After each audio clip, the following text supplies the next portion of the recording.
नमस्कार दोस्तों, आज हमारी हरियाणा स्टाफ सिलेक्शन कमीशन की 49वीं क्लास है। मैथमेटिक्स का हमारा टॉपिक है परम्यूलेशन।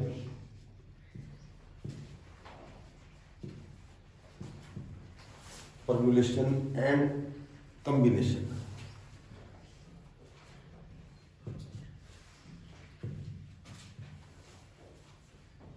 क्रमचय और संचय।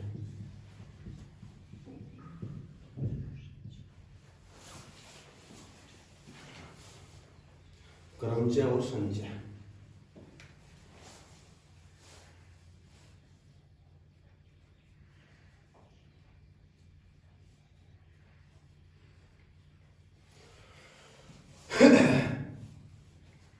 सबसे पहला होता है कि एक तो होता है गुणांक सिद्धांत होता है एक।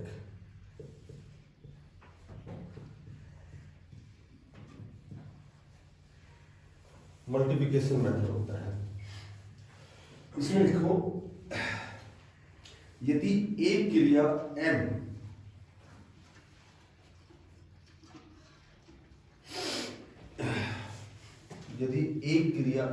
विभिन्न ढंगों से की जाती है, विभिन्न ढंगों से की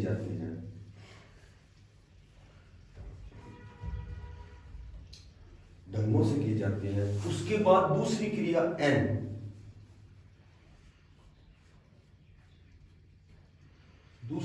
n अनुक्रमित विभिन्न ढंगों से की जाए,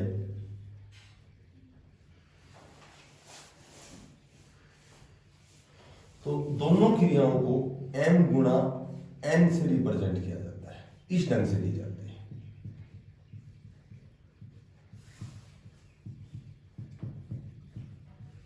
एक क्रिया m की जाए, फिर दूसरी क्रिया n की जाए, तो दोनों क्रियाएं हमेशा गुणांक सिद्धांत के अकॉर्डिंग m गुणा n ढंग से की जाएगी।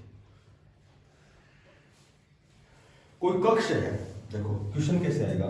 कोई भी कक्ष है और इस कक्ष में 10 द्वार है। कोई कक्ष है, इस कक्ष में 10 द्वार है। जैसे कोई व्यक्ति है, जैसे 10 द्वार है, 10 गेट्स, तो कोई एक व्यक्ति है, एक द्वार से कक्ष में प्रवेश करता है, अंदर चला गया।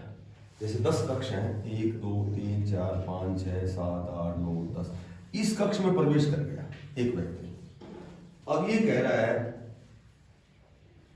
कि प्रवेश करने के पश्चात कितने विभिन्न ढंगों से कक्ष के अंदर या बाहर आ जा सकता है। कितने विभिन्न ढंगों से कक्ष के अंदर या बाहर आ जा सकता है, जबकि उसे उसी द्वार से बाहर नहीं जाना है। जिस द्वार में से गया है वो इस द्वार से बाहर नहीं आएगा, बाकी जो द्वारों से बाहर आएगा। तो ये बताओ, जबकि उसे उसी द्वार से बाहर नहीं आना जिससे उसी कक्ष में प्रवेश किया था। तो एक बात करो, टोटल कक्ष कितने हैं इसमें? 10। बच गए कितने? 9। तो एक क्रिया जो m है वो तो 10 बार हो गई, ठीक है। और आना जाना उसका जो n है वो कितना हो गया? 9 हो गया। तो m गुणा n यानी कि वो कितने ढंग से बाहर आ सकता है? 10 गुणा 9 बराबर 90। m गुणा n, ऐसे क्वेश्चन में ऐसे जब ध्यान रखियो।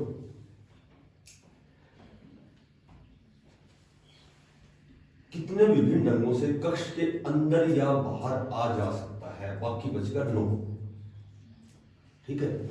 इससे चलोगे इससे बाहर आएगो, इससे चलोगे इससे बाहर आएगो, इससे चलोगे इससे बाहर आएगो, इससे चलोगे इससे बाहर आएगो, इससे चलोगे इससे, ऐसे। तो ये कितना ढंग से है इसके बाहर अंदर? वो 90 बार है इसके। हमें नोट करके लिखो, किसी भी द्वार से प्रवेश करने के पश्चात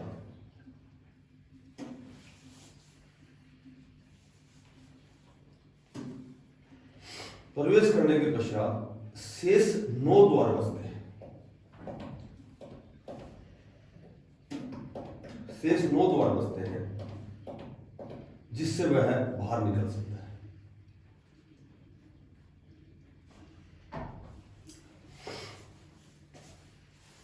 मोटी बात याद रखना क्यों, जब भी थाने कंपटीशन में कोई ऐसा क्वेश्चन आवा है कि इतना द्वार सी इतना से निकलने से, तो हमेशा मैं m गुणा n या यो सूत्र याद रखना।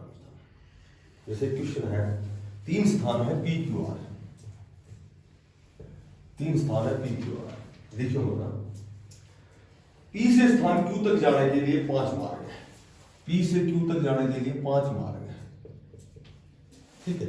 p से q तक जाने में 5 मार्ग हैं और स्थान q से स्थान r तक जाने के लिए 4 मार्ग है। यहां से यहां तक जाने में 4 मार्ग है, यहां से जाएगा तो 5 मार्ग है, यहां से जाएगा तो 4 मार्ग है। ज्ञात करो कि एक व्यक्ति कितने विभिन्न ढंगों से स्थान q से होकर स्थान p से स्थान r तक जा सकता है। तो कोई गुना सिद्धांत लगेगा इसमें, 5 गुना 4, इसका आंसर वही 5 होगा 20 है, ठीक है। एक क्रिया है वो वही एक क्रिया है। अब लिखो योग सिद्धांत।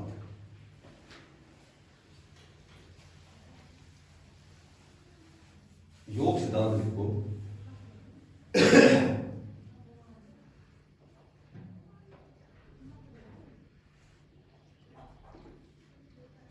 यदि एक क्रिया m विभिन्न ढंगों से व्यक्त होती है, विभिन्न ढंगों से व्यक्त होती है,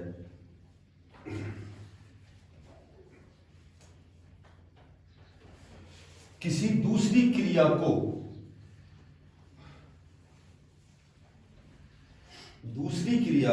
जो पहली क्रिया से स्वतंत्र है, जो पहली क्रिया से स्वतंत्र है,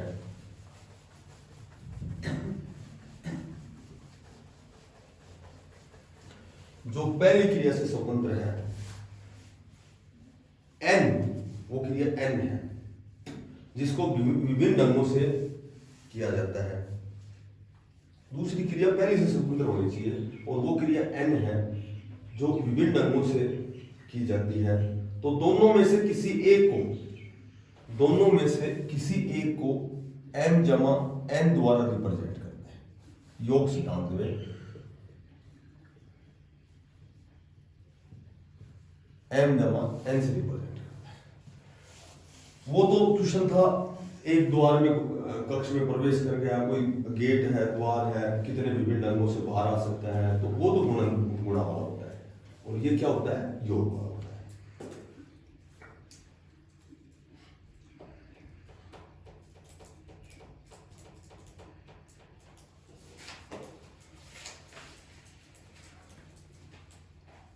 जैसे क्वेश्चन दे रखे हैं, लिखो क्वेश्चन। एक विद्यालय में हिंदी विभाग में 30 विद्यार्थी हैं।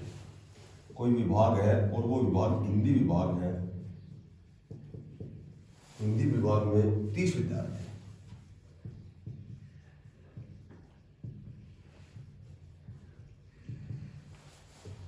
तीस विद्यार्थी हैं, 18 लड़के हैं और शेष लड़कियां हैं।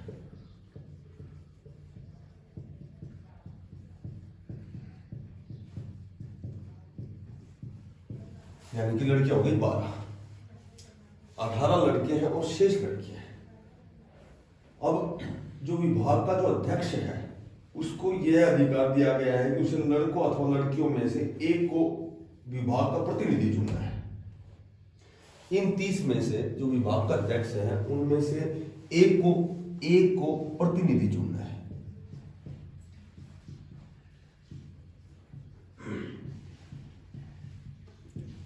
एक को प्रतिनिधि चुनना है।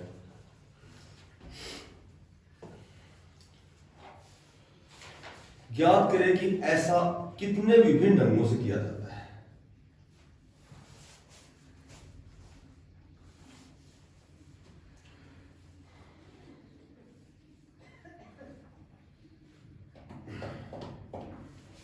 तो ऐसा कोई भी क्वेश्चन आएगा तो मैं हमेशा m जमा n योग सिद्धांत को प्रयोग करने से m जमा n ध्यान रखो से। m 18 हो गई, लड़कियां हो गई 12, तो टोटल 30 टर्म से कर सकते हो।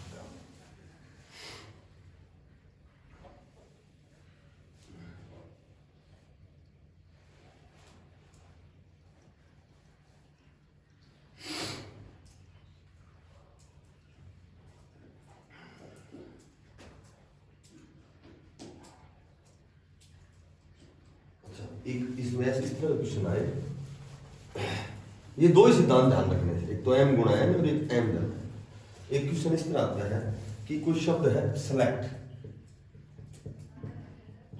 सेलेक्ट शब्द को व्यवस्थित करके कितने प्रकार से लिख सकते हैं?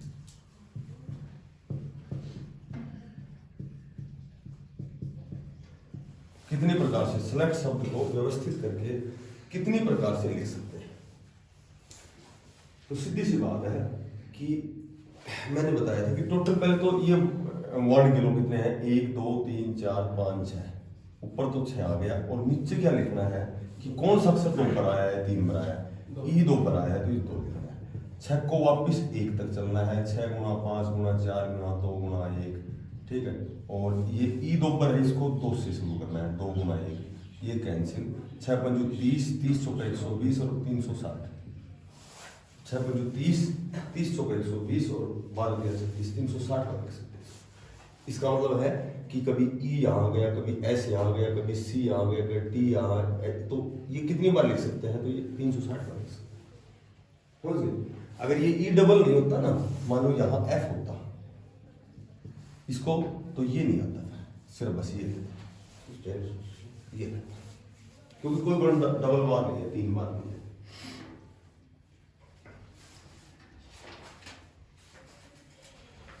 आज का जो बढ़िया टॉपिक है, ये तो सिर्फ नॉर्मल सी 2 ही बातें थी, एक तो गुणन का सिद्धांत और एक योग का सिद्धांत। आज का जो टॉपिक है वो है लॉगरिथम, लॉग। बढ़िया मन करके सिर्फ 7 मिनट में टॉपिक है, बढ़िया टॉपिक, ठीक है। एक तो लॉगरिथम का मतलब होता है लघुगणक, हिंदी में इसको बोलते हैं लघुगणक।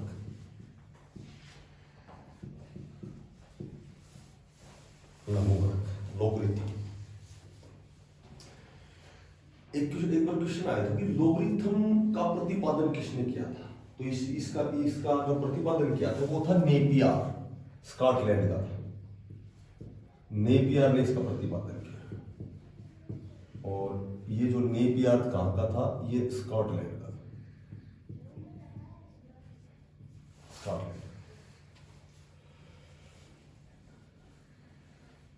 यह एक ऐसी युक्ति होती है जिसके प्रयोग से जो भी गणनाएं होती हैं, जो गणितीय होती है, उसको छोटा किया जाता है, लघु किया जाता है। जो गणितीय होती है वो उसका जो मान है, उस गणितीय या गणनाओं को लघु या छोटा किया जाता है। जैसे मैं कहूं कि 2 की 4 बराबर 16, लिखो ये 2 की 4 बराबर 16, 2 को 4 पर गुणा करेंगे तो 16 आएगा। ये जो 4 है, ऐसे लिखो, 4 है, यह आधार 2 पर, 4 जो है ये आधार 2 पर 16 का लघुगणक है।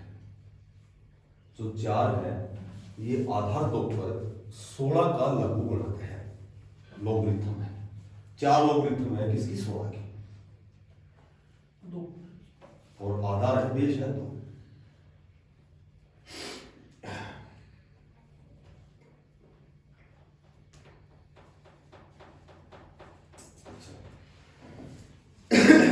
एक तो लिखो log x बटा y होती है log x minus log y, भाग हमेशा माइनस से चला जाता है। log x बटा y log x minus log y होती है। log x y यदि गुणा में है तो ये जमा में हो जाती है, log x जमा log y। 2 सूत्र तो ये याद रखना है,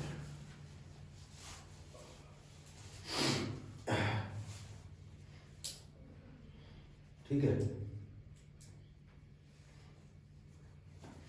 एक log 1 का मान हमेशा 0 होता है, log 10 का मान हमेशा 1 होता है, log 100 का मान हमेशा 2 होता है। जितनी 0 होती है उतना ही मान होता है। log 1000 का मान हमेशा 3 होता है। इसमें 3 0 है तो इसका मान 3 होगा, 2 0 है तो 2 होगा, 1 0 है तो 1 होगा, और 1 भी 0 नहीं है तो उसका मान 0 होता है।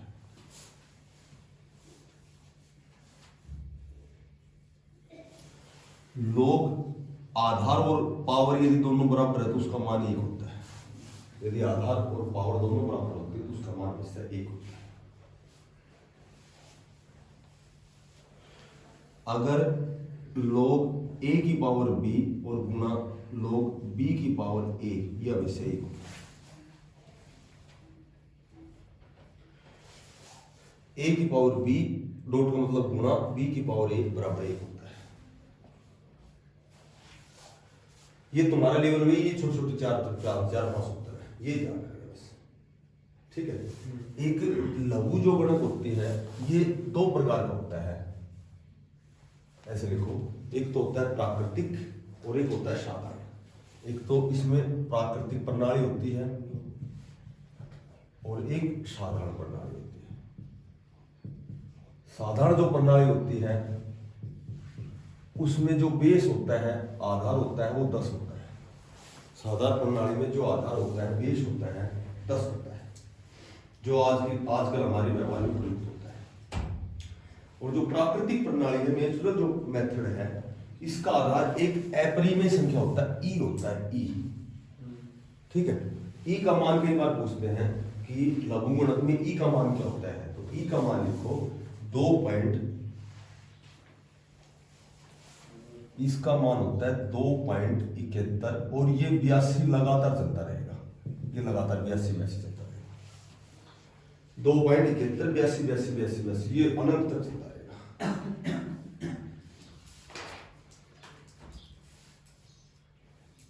अब सुनो,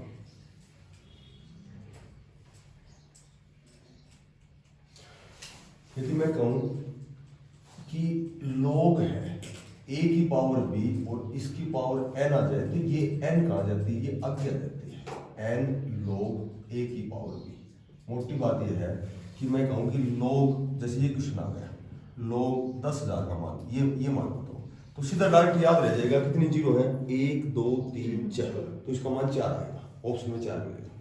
बाकी यदि इसको सोल्व करोगे तो इसको लिखेंगे log 10 की पावर 4, ये 4 कहाँ जाएगा, आगे आ जाएगा, 4 log 10 हो गया। और log 10 का मान क्या होता है, log 10 का मान 1 होता है, और 1 को 4 से गुना करोगे तो इसका आंसर क्या है, क्लियर।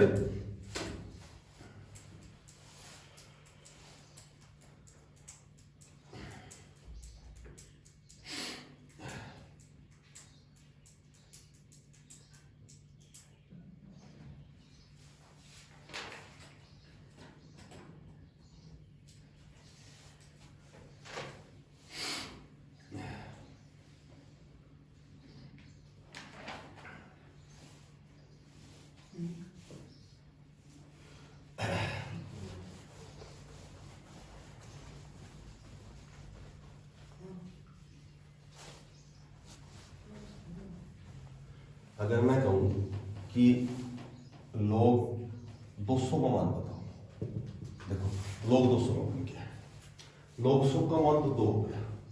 एक तो log 2 का मान लिखो, log जो 2 होता है इसका मान 0.301 होता है, और log 3 का मान लिखो 0.477 होता है शायद, log 3 का मान 0.477 होता है। ये 2 मान एक तो याद होना जरूरी है, ये दोनों मान याद होना, क्योंकि सवाल में देते हैं लेकिन फिर भी याद करना, ठीक है। अब log 200 का मान, log 300 का मान, log 400 का मान, log 500 का, किसी का मान पूछो तो एक बात बताओ, 200 को हम कैसे लिख सकते हैं ये बताता हूँ, 200। अच्छा, और जो गुणा में होता है तो वो गुणा वाला किस में आ जाता है, जमा में, log 100 जमा log 2, log 100 का मान क्या हो गया 2, और 2 में log 2 का मान तो दे ही रखे हैं 0.301, इसको और इसको जोड़ोगे तो इसका आंसर आएगा 2.301, क्योंकि 2 तो पूरे हैं और 0.301 है ना वो पैसे है, ये होता है। यदि 500 देते हैं तो log 5 का मान तुम्हें देंगे, यदि log 5 का मान ये दे रखे हैं, log 600 देते हैं 6 का मान देंगे, बाकी 2 3 का कई बार नहीं देते, तो ये दोनों याद रखिएगा, 2 और 3 को नहीं देते।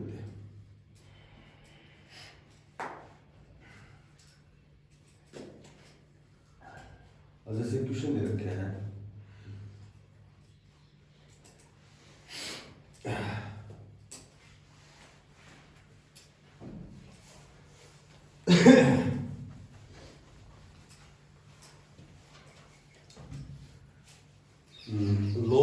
√8 बटे log 8। तो ये जो √, होता है ना, इसका मतलब क्या होता है कि इसका मतलब इसकी पावर 1/2 होती है, और नीचे log 8, और ये 1/2 आगे चला जाएगा, ठीक है। और यहाँ बच गया एक, तो ऊपर बच गया log 8 बच गया, और नीचे भी क्या है, log 8 है। तो log 8 से log 8 कैंसिल, 1/2।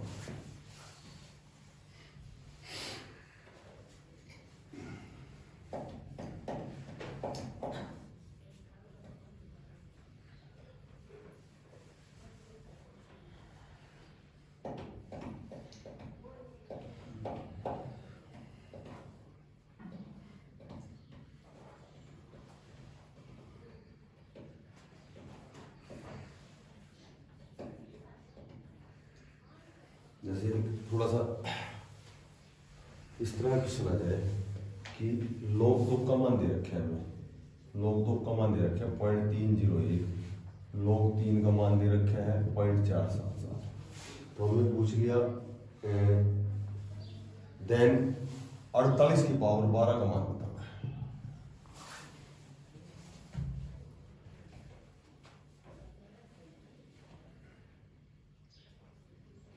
देखो इसको हम कैसे लिख सकते हैं, 12 log 48 लिख सकते हैं, इसको ऐसे लिख सकते हैं। अब ये 48 है ना, इसको 2 और 3 में तोड़ना है ताकि इसका मान हम पुट कर दें। और जैसे 12 log 48 है, तो 48 को हम एक तो 2 में तोड़ेंगे, एक 3 में तोड़ेंगे।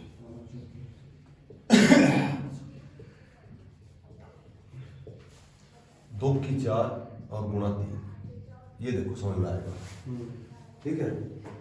एक बोलता हूँ 12, इसको 4 log 2 लिख सकते हैं, और गुणा वाला हमेशा जमा में आता है, तो ये क्या आ गया log 3। 12 तो गुणा में है, 4 log 2 का मान लिख दो, log 2 का मान दे रखा है 0.301, जमा log 3 का मान दे रखा है 0.47। इसको गुणा करेंगे, इसको जोड़ेंगे, लास्ट में फिर 12 छोड़ा, ठीक है। तो ये थोड़ा सा बड़ा आ जाएगा। फिर उतार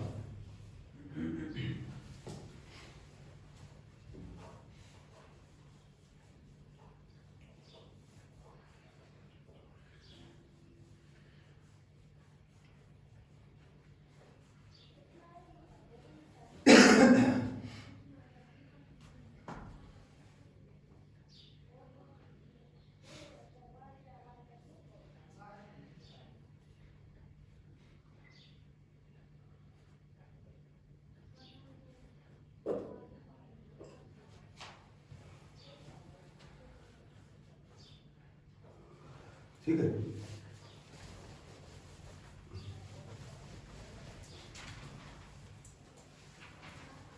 एक क्वेश्चन दे रखे हैं, यदि log 27 बराबर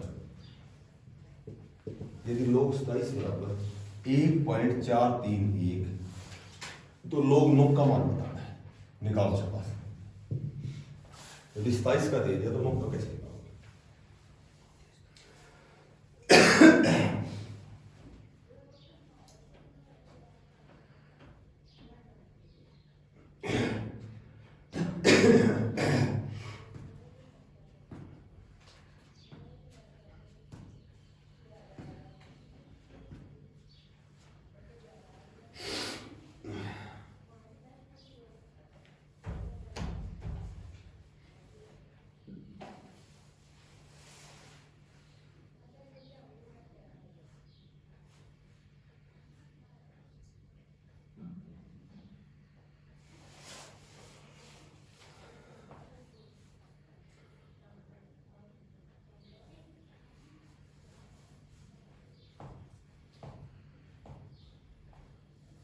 देख छोटी सी बात ऐसे शाबाश, बताइए दिमाग कितने बढ़िया था।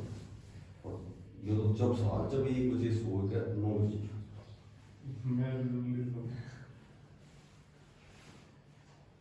एक बात सुनो, log 27 है, log 27 में आप 3 की पावर 3 लिख सकते, ठीक है। यो 3 आगे आएगो, 3 log 3 आएगो, यो बराबर आएगो 1.431। log 3 को मान आ जाएगा यो जो 3 गुणा से पूरा अपॉन आ जाएगा 3 चौका 12 3 7 21 3 7 21 0.477 आएगा log 3 को आई यो निकालना चाहिए log 9 को मान log 9 को मान से 3 की पावर 2 इसको हम लिख सकते हैं 2 log 3 का मान तुमने निकाल दिया ये निकाल दिया 0.4777 इसको बोलो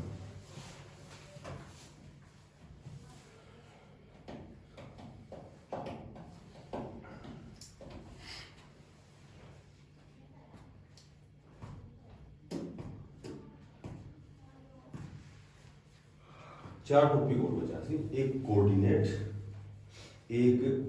के बाद में बची से ट्रिग्नोमेट्री फिर उसके बाद है अर्थमेटिक्स 3 और एक और बचा उसको प्रोबेबिलिटी प्रायिकता 4 टॉपिक बचा है एडवांस मैथ का बाकी कंप्लीट है 4 दिन होता है 4 का 5 दिन लगेगा उसके बाद फिर अपना वही मैथ रीजनिंग शुरू करेंगे अंग्रेजी वाले फिर यहाँ का बढ़िया एक नोट्स बनाएगा और ये रिवीजन करता है ठीक है फिर जब भी टेस्ट लेगा तो मैं क्वेश्चन देता रहा हूँ एक जगह के लिए सारा एडवांस मैथ तो जो भी 4-5 क्वेश्चन आएगा कहीं भी एग्जाम में वहीं से बाहर कर लेंगे ये 4-5 नंबर आपका फ्री का मिलेगा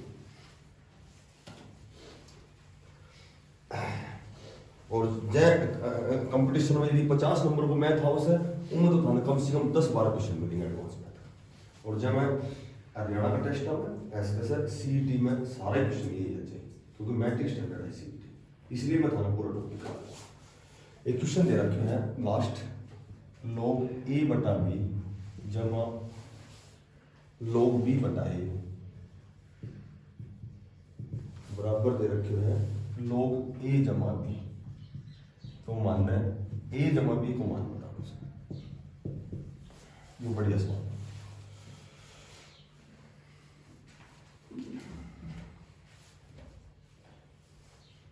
बेटा जमा में जब जमा मस्त ना तो ये गुणा मच जाए से घटा मस्त तो भाग मच जाए से मैं थाने सूत्र बताया था शुरू में तो ध्यान करिए हैं एक बात बताओ लोग जमा हमसे गुणा मच जाए से a बटा b और गुणा p बटा a ये हो जाएगा क्योंकि लोग जो m गुणा n से है यो हमेशा जमा हो जाए से log m जमा log n यो दे रखे हो यो बना दो यो जमा हो दे रखे से गुणा बना यदि यो भाग में दे रखे तो यो हमेशा घटा देगा ये दो ही सूत्र बताया जाता है तो यो तो 20 b कट के यो तो आएगा log 1 आएगा और यो बराबर है log a जमा b अब a जमा b को मान निकालो तो log से log कैंसिल a जमा b को मान क्या जाएगा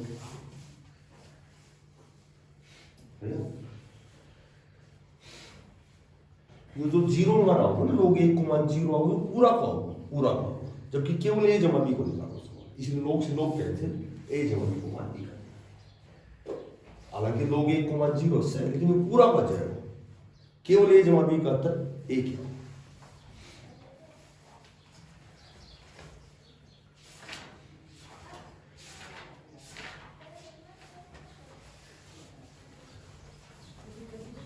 धारा लेवल की बात log की बता दी थाने में बिल्कुल ऐसे बाहर log में कुछ ना पूछना अगर एक क्वेश्चन आओ भी हो तो आनंद में आ जाएगा इंग्लिश में आज लिखो और लिंकर कनेक्टर जैसी बोलनी सी हिंदी बोलनी से नहीं संबंध बोधक काव्य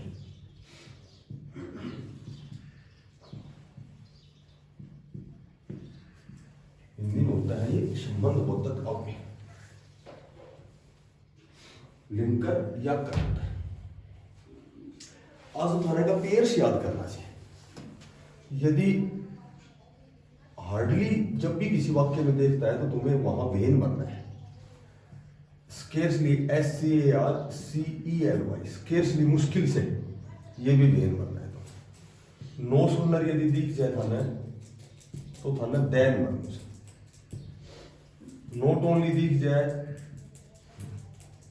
तो बट आल्सो बनना यदि वुड रेदर दिख जाए था मैं वुड रेदर के साथ देन यदि श्योरली दिख जाए था मैं तो बिकॉज बनूं यदि थाने बोथ दिख जाए तो एंड बनू से, यदि सच दिख जाए तो दैट बनू से, यदि आइदर दिख जाए तो थाने ऑप्शन में और बनू से, यदि नाइदर दिख जाए तो थाने नोर बनू से,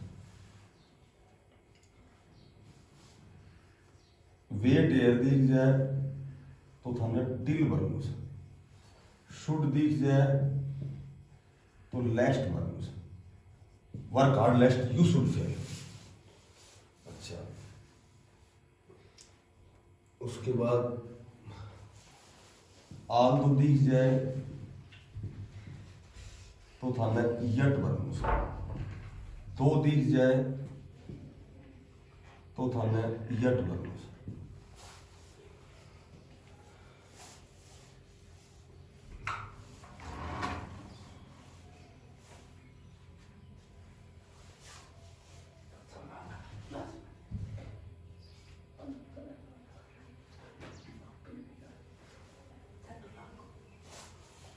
एक विशेष बात यह है कि जब भी थाना सेकंड डिग्री दिखे तो सेकंड डिग्री के साथ हमेशा थाना दैन बनो।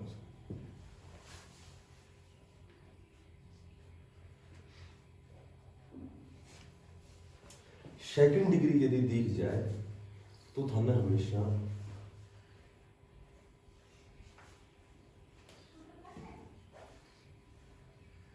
तो क्या बनू से देन।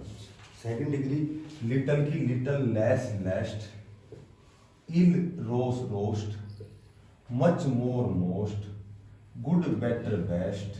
तो ये सेकंड डिग्री में हमेशा देन को प्रयोग करो। ठीक है, सेकंड डिग्री के साथ कंपेयर होती है, देन का प्रयोग होता है। एक वाइल का अर्थ होता है जबकि।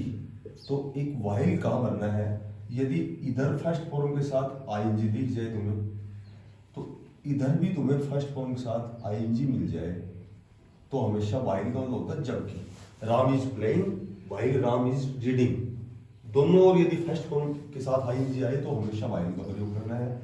दोनों और एक जैसी वर्ब हो तो हमेशा ही वाइल का प्रयोग होता है। इधर सेकंड फॉर्म आ जाए और इधर भी सेकंड फॉर्म आ जाए तो हमेशा वाइल का प्रयोग। दोनों और जब एक जैसी वर्ब आए तो हमेशा वाइल का प्रयोग।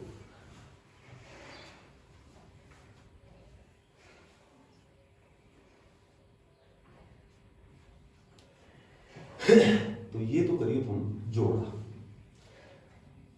ये तो याद आज याद करवा ना तो फिर कल और से रिलेटेड बात। ये तो सिर्फ हमें इस इधर का दिख जाए तो ये बढ़ जाए मोटी बात है। Work hard लेस्ट you should fail, तो शुड दिखता है लेस्ट को, ठीक है।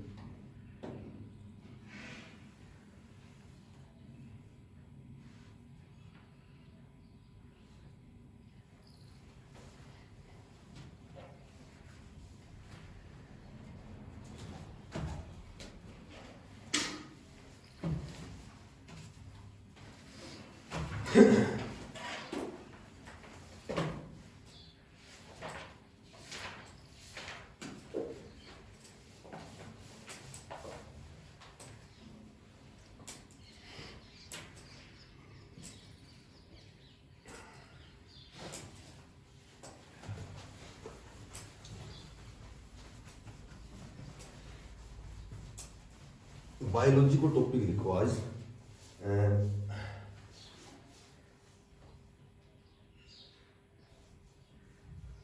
एक्सक्रीटरी सिस्टम, उत्सर्जन तंत्र।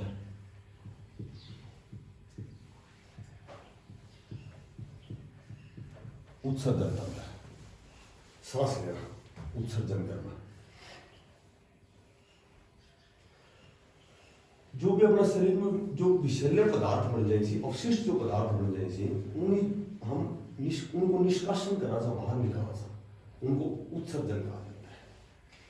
पहले तो देखो, इस प्रक्रिया में भाग लेने वाले जो उत्सर्जी अंग होते हैं, एक तो होता है नाक, एक फेफड़ा, एक त्वचा। क्योंकि कई जीवधारी है ना, वो त्वचा से सांस लेते हैं, कोई नाक से लेते हैं, कोई फेफड़ा से लेते हैं। यकृत, बड़ी आंत, बड़ी आंत से मल बाहर निकलता है, बड़ी आंत। और होता है वृक्क, किडनी, वृक्क होता है किडनी।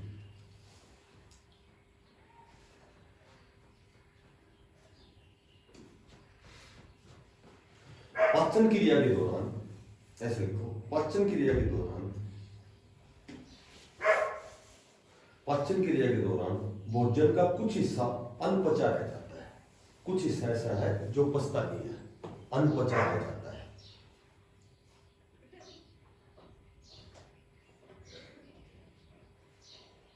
और वो भोजन क्या होता है, बड़ी आंत में चला जाता है, जो मल के रूप में बाहर निकल जाता है, शरीर से बाहर निकल जाता है।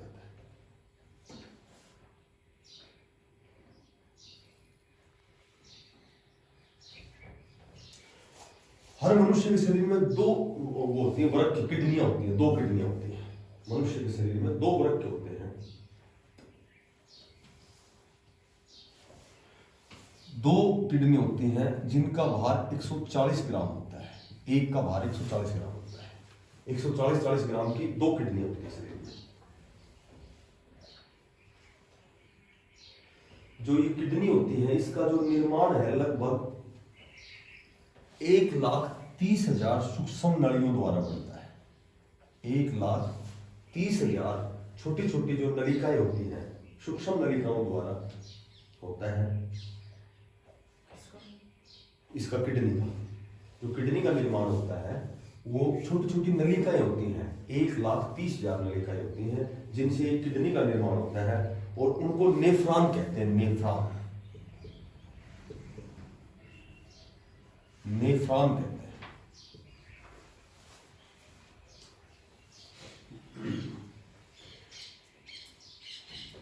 अब धनु पूछे कोई क्वेश्चन आ जाए कि जो किडनी है उसकी कार्यात्मक सबसे छोटी इकाई को क्या कहते हैं, तो नेफ्रॉन कहते हैं।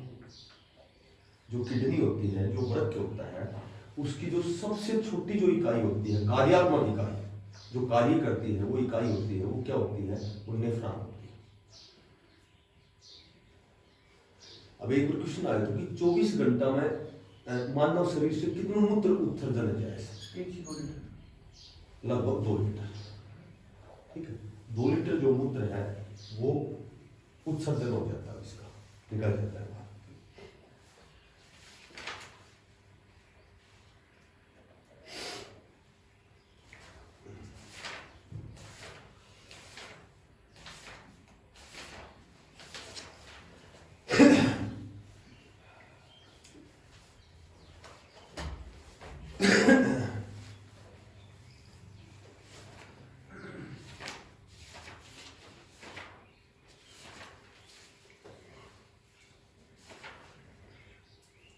अब लिखो विधानसभा।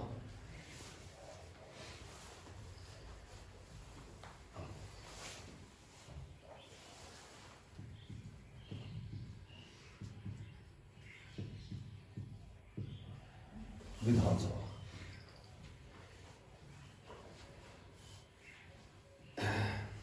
इसका कार्यकाल 5 वर्ष होता है।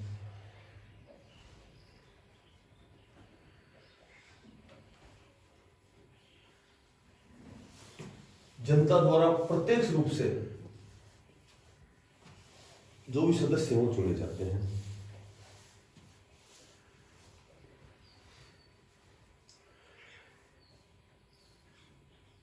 सदस्य की आयु 25 वर्ष से अधिक होनी चाहिए।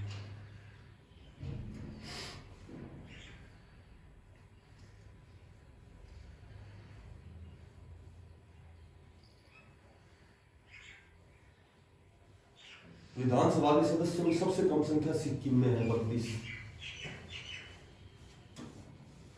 सबसे कम सदस्य संख्या सिक्किम में है, 32 है। जो एमएलए बनते हैं ना, हमारे 90 है जैसे। अब लिखो विधान परिषद।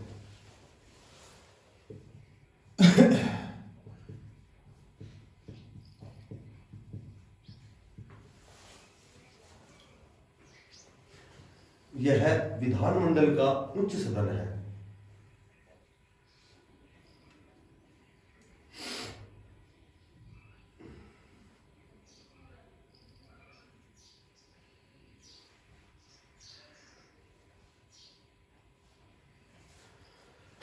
1/3 सदस्य विधानसभा द्वारा चुने जाते हैं। जो विधान परिषद के सदस्य चुने जाते हैं वो 1/3 सदस्य विधानसभा द्वारा चुने जाते हैं।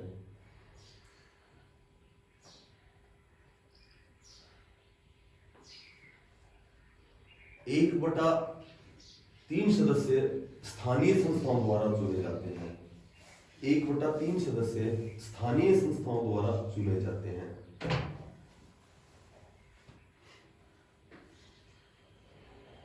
एक बटा बारह जो सदस्य है वो विश्वविद्यालय के स्नातकों द्वारा चुने जाते हैं। विश्वविद्यालय के स्नातकों द्वारा चुने जाते हैं। और इसमें 1/6 सदस्य है वो राज्यपाल मनोनीत करता है। विधान परिषद में कितने सदस्य मनोनीत करता है राज्यपाल? 1/6 सदस्य। और एक विशेष बात होती है कि जो विधान परिषद है इसकी जो सदस्य संख्या है वो विधानसभा से हमेशा 1/3 होती है, 30 रेशियो होती है, यानी कि 3 गुनी बड़ी होती है विधानसभा। विधान परिषद से 3 गुना बड़ा होती है विधानसभा, या 1/3 होती है विधान परिषद विधानसभा से। लेकिन 40 से कम नहीं होगी। लेकिन एक क्राइटेरिया है कि 40 सदस्य तो होने ही चाहिए, लेकिन 40 से कम नहीं होते। इनका कार्यकाल 6 वर्ष होता है।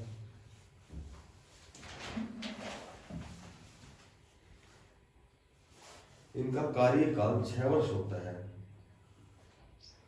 और 1/3 सदस्य 1/3 सदस्य प्रत्येक 2 वर्ष के पश्चात अवकाश प्राप्त कर लेते हैं।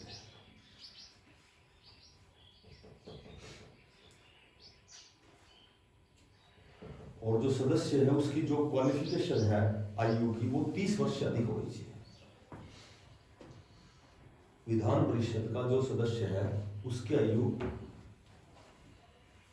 30 वर्ष से ऊपर होनी चाहिए।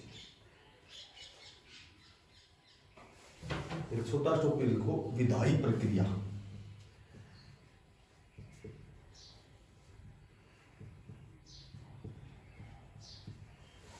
विधायी प्रक्रिया।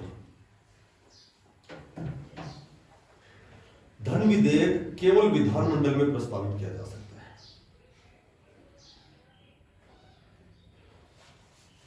धन विधेयक केवल विधानमंडल में प्रस्तावित किया जा सकता है।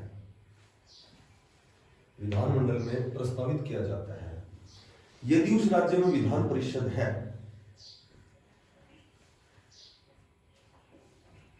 यदि उस राज्य में विधान परिषद है तो उसके पास भेजा जाता है, उसके पास भेजा जाता है और वह केवल 14 दिनों तक रख सकती है।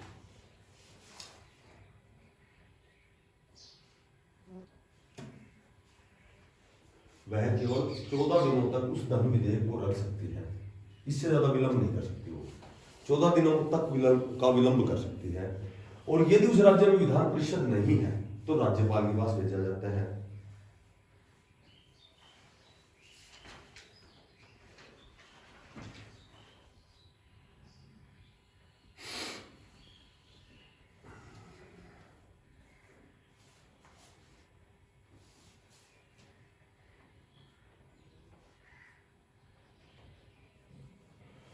और यदि विधेयक साधारण है, धन विधेयक की बजाय यदि वह साधारण है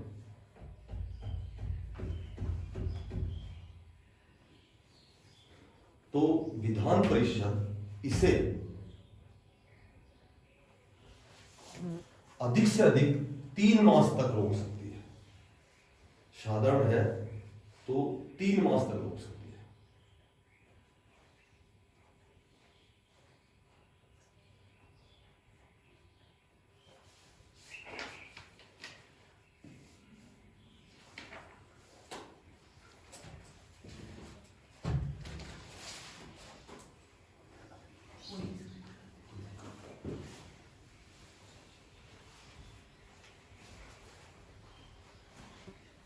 ये याद भी कर रहा हूं।